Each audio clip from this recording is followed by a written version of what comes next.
Yes, good evening students. Today we will start the property called as temperature. Temperature measures the degree of hotness of a body. In thermodynamics, temperature is an important property because it provides various values of enthalpy, entropy and internal energy for a steam or for gas at various temperatures in the practical applications like steam turbines, gas turbine, etc. Therefore, we need to measure the temperature of a body. Now coming to the definition of temperature, unit of temperature, already we defined the temperature. Unit of temperature is degree centigrade, and we have absolute zero. Let us define what is meant by absolute zero. Minus 273 degrees centigrade is called as absolute zero. Sometimes exactly minus 273.14 is called as absolute zero. Now here, what is the meaning of absolute zero? Here in this figure, say it is 0 degree centigrade, we can cool a body to a minimum temperature of minus 273 degrees centigrade. Generally people feel that the lowest temperature of any system is 0 degree centigrade, but practically we can cool the temperatures of the system to a value below the 0 degree centigrade or lower than 0 degree centigrade up to minus 273. Why should we select only minus 273? Because say this is a system which is at 0 degree centigrade. If you go on cooling it, it gets compression, contraction, and with further negative temperatures, it will get further lower volumes, and finally its volume cannot be reduced to a lower value than this. Here, this temperature at which system cannot be further cooled is called as absolute zero. That is, below minus 273 we cannot find the system. We can cool to the lowest value of minus 273. Therefore, this value minus 273 is called as absolute zero. Whereas this is general zero, this is common zero temperature 0 degree centigrade, this is absolute 0 degree centigrade. Now, so we can say minus 273 is the value of absolute zero. We can define the absolute zero as the lowest negative value of temperature below which we cannot cool down the system. Now, what is the significance of this absolute zero? Generally in the problems, so we can say in the problem if you are given with a temperature of 27 degrees centigrade, then you will convert into absolute temperature T by adding T plus 273. Why should we add 273?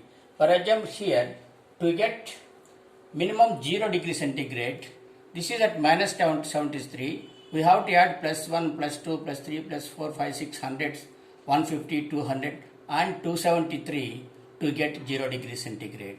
And that means minus 273 plus 273 is equal to 0 degree centigrade. So up to here, to get 0 degree centigrade, we have to add a temperature of plus 273. For example, in a particular problem, the temperature is 27 degrees centigrade, for example.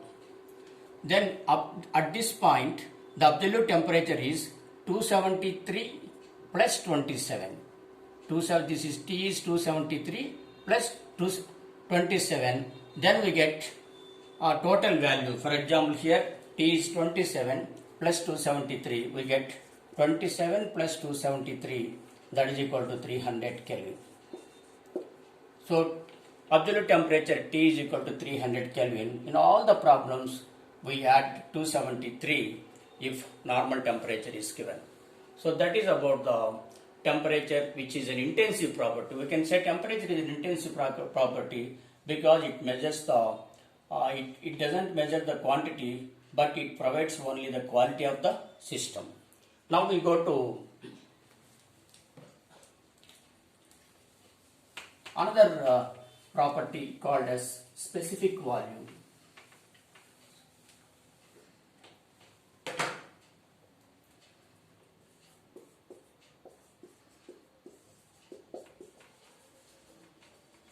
Generally we know the volume which indicates the quantity of a system by the units of metric cube.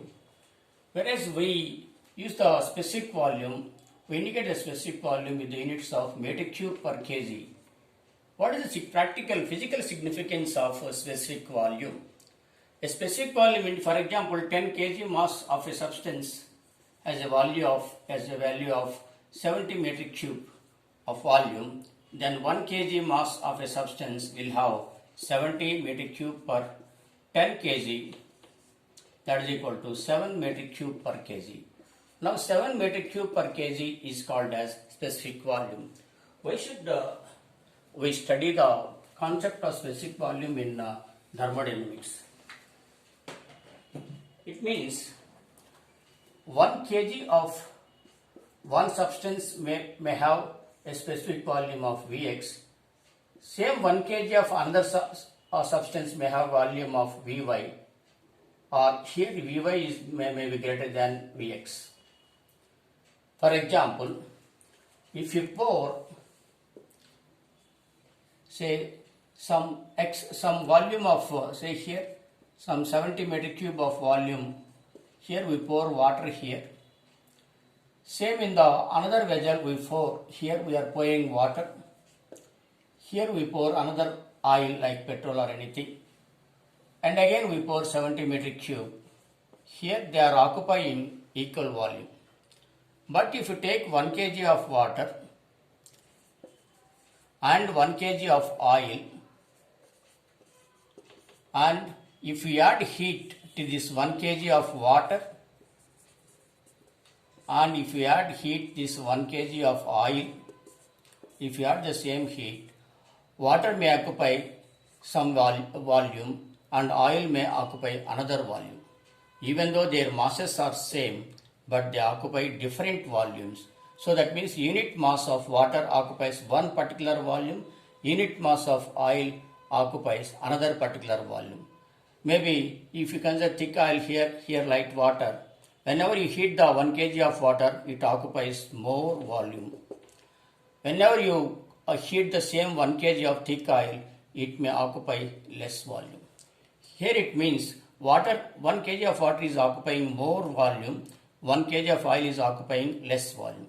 How does it practically influence the system? For example, if you take a turbine, in this turbine, we are heating the water in a boiler, and here this we get steam, and 1 kg of steam is produced, or 1 kg of water is heated, and that is converted into volume of steam, and this steam flows on the blades of the turbine, and by expansion it produces the work. That means just 1 kg of steam is occupying more amount of volume and producing work on the blades of the turbine. Why if a particular fluid is having less volume here, what is the concept here? If a particular other than water we take some oil or any other fluid, if it occupies, suppose we take another example, we take oil vapor, here oil vapor, any fluid vapor. It is occupying less volume, it is having less volume. Less volume of vapor means less work here. Here, same 1 kg, here we are using 1 kg of water, same 1 kg of oil is heated. Oil is occupying having less volume here.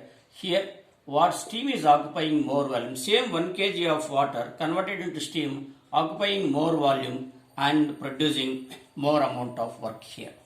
That means here specific volume is playing an important concept here. That is why in steam tables of thermodynamics of second year, like that, we have steam turbines and steam tables, and we can have a lot of examples. So this is a concept of specific volume. Now we go to the another property called as density. Density is the ratio of mass and volume. Unit is kg per metric cube. What is the concept of physical significance of density?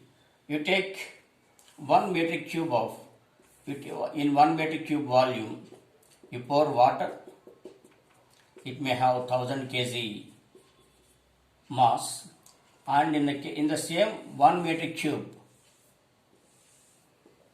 you pour 1 meter cube of oil. Here water is there, 1 meter cube of water, it will have some 1000 kg. You have 1 meter cube of oil.